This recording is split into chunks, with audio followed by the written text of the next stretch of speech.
Labaw Donggon, anak ni Anggoy Alonsina at ni Buyong Paubay. Isa siyang napakakisig na lalaki. Umihibig ako kay Abyang Ginbitinan at ngayon, hihingi na ako ng basbas sa kanyang ina upang mapakasalan ko na siya.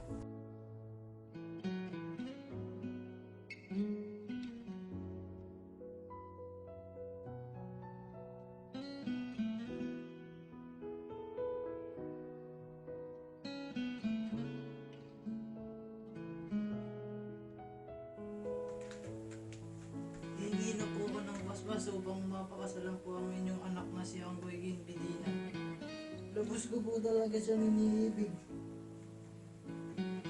Kapatid kong iniibig mo ang aking anak, kaya binibigay ko na ang basbas upang makasal na kayo. Marami pong salamat, Matangayon. Inimbita nila ang buong bayan sa kanilang kasal.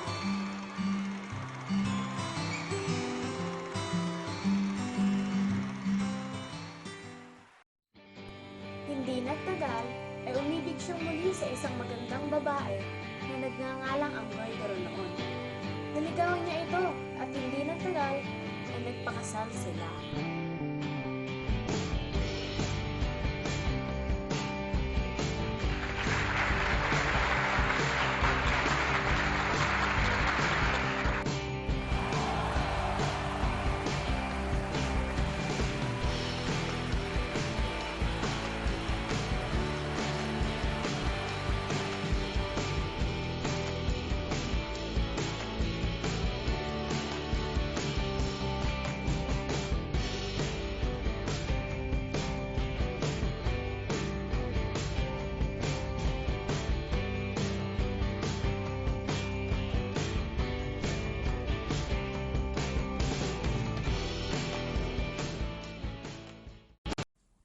Habang papuntang sa kanyang trabaho, may nakita siyang babae na nagngangalang Nagmalitong Yawa, si Nagmaling Diwata. Maaari ko bang malaman na kung anong ginagawa dito ng isang babae? May hinihintay ako. Ikaw? Ako'y maangaso sana, ngunit may umagaw sa aking pansin isang babaeng nag-iisa. Ano ang pangalan? Ang pangalan ng lalaking nasa harapan mo ay Labaw Donggon. Ano naman kaya ang pangalan ng babaeng nasa harapan ko? Alam ko ay Nagmalitong Yawa, si Nagmaling Diwata. Maaari ko bang hingin ang iyong kamay? Malitong Yawa, anong ginagawa mo kasama ang isang mangangaso? Ako si Buyong Saragnayan, ang asawa ng kasama mong babae. Totoo ba ang kanyang sinabi? Totoo ang kanyang sinabi. Pasensya na kung pinaasa kita. Patayin mo muna ako bago mo ako ang aking asawa. Handa akong lumaban sa'yo. Naglaban sila ng maraming taon gamit ang kanilang mga kapangyarihan. Ngunit, hindi mapatay ni Labaw si Saragnayan. Mas malakas ang kapangyarihan ni Saragnayan kaysa kay Labaw.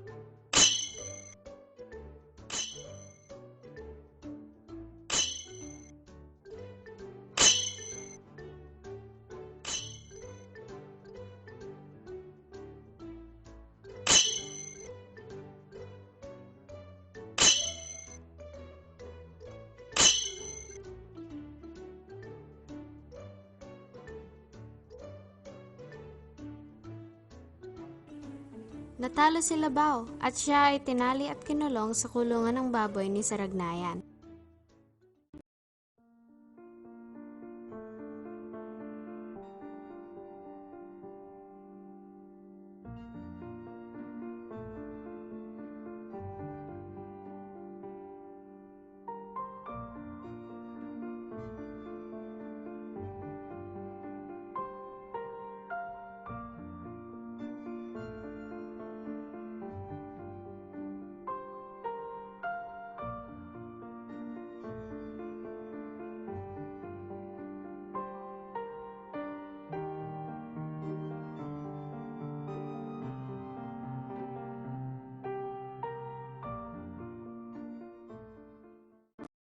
Habang nakakulong si Labaw, nagkaroon siya ng dalawang panganay.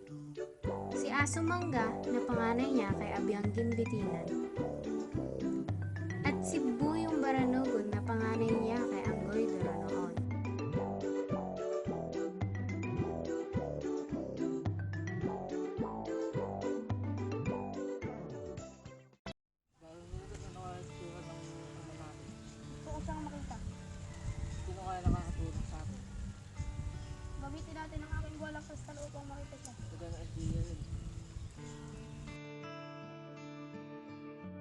Sa tulong ng bolang kristal ni Buyong Baranugon, nalaman nila na bihag siya ni Saragnayan.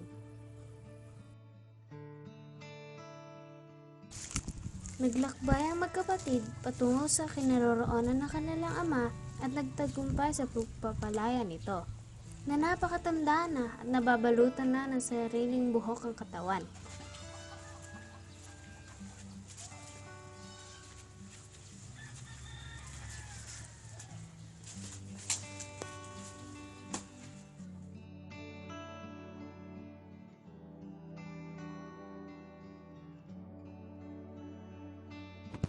Ama, nais po namin kalabayan si Agnayan upang may pagaganti ka namin. Kailangan niyo munang malaman ng sekreto ng kanyang kapangyarihan bago niyo siya labanan. Opo, Ama. Ipadadala ko si Tagoy at Duwende kay Abyang Ginbitinan upang tanong ang sekreto ng kanyang kapangyarihan.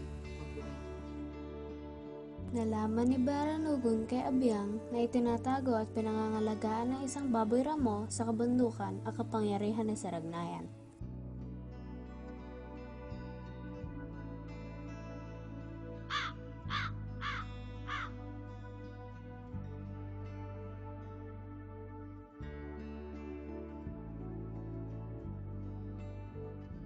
Daling-daling nagtungo ang magkapatid sa sinabing kabundukan at hinanap ang baboy ramo upang patayin ito.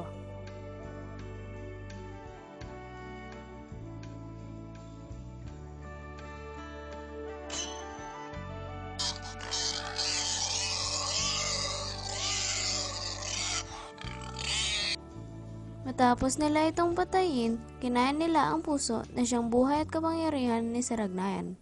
Alam niya na ito. Pasensya na, nagmalitong yawa. Mukhang hanggang dito na lang ako. Naghanda siya upang kalabanin ang dalawang anak na Labaw. Si Baranugon lamang ang umarap sa kanya sa kanilang madugong labanan. Napatay siya ni Baranugon sa kanilang laban.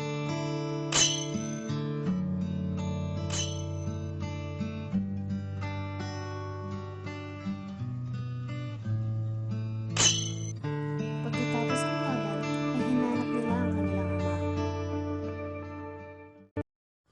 Nakasilid si Ama sa lambat. Sandali, may kalaban pa tayo. Nakita nila na nakabantay ang mga kapatid ni Saragnayan kay Labaw na nakasilid sa isang lambat.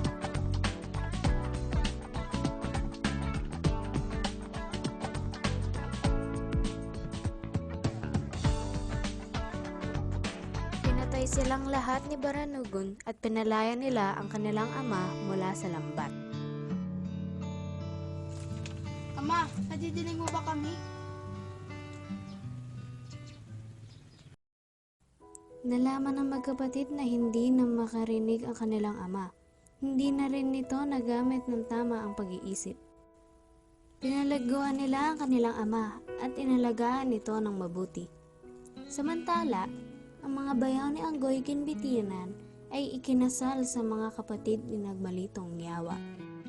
At nalaman ito ni Labaw Donggon. Gusto kong pakasalan si Nagmalitong Yawa, si Nagmaling Diwata, at gusto ko pang magkaroon ng isang anak sa kanya na lalaki. Bumalik ang sigla ni Labaw. Masayang masaya siya at ang kanyang tinig ay umalingaw-ngaw sa buong lupain.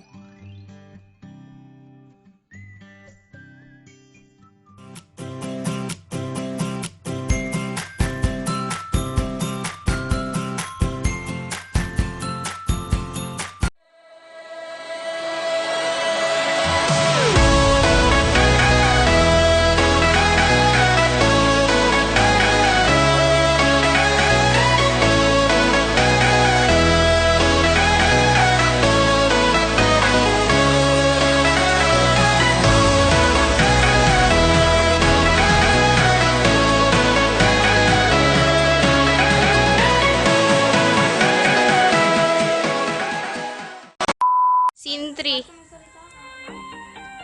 Ano ba maglabay-labay man kayo?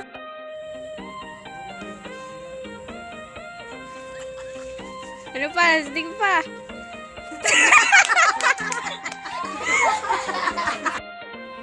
Puro mute yan.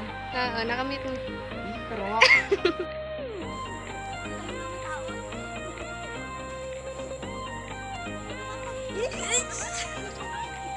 Roy, yung... Malitong yawa. Anong ginagawa mo? Ay. Malitong yawa. Anong ginagawa mo kasama ang isang mga aso? At ikaw si... At ikaw si... Oo, si Burong... Ay, tingnan niyo. Yung dalawang iguro to.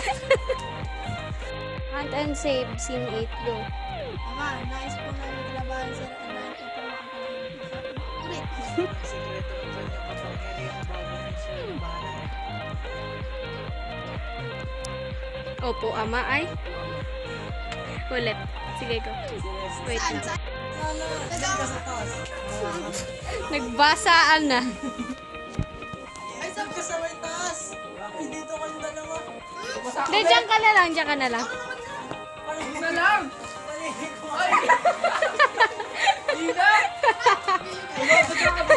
Yung napaliguan niya natin. Paliguan niyo nga.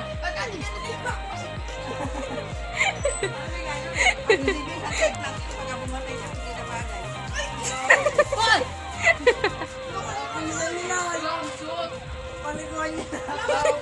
Sige na, bilis na. Hindi! Wag, Roy, wag mo kasing basahin sila, Lester. Siya lang. Tapos kunyari, kukuskusin niya lang yung, si Sander. Wait lang, wala pa eh. Mga white lady eh. Pwede na yan sa shake, rattle, and roll.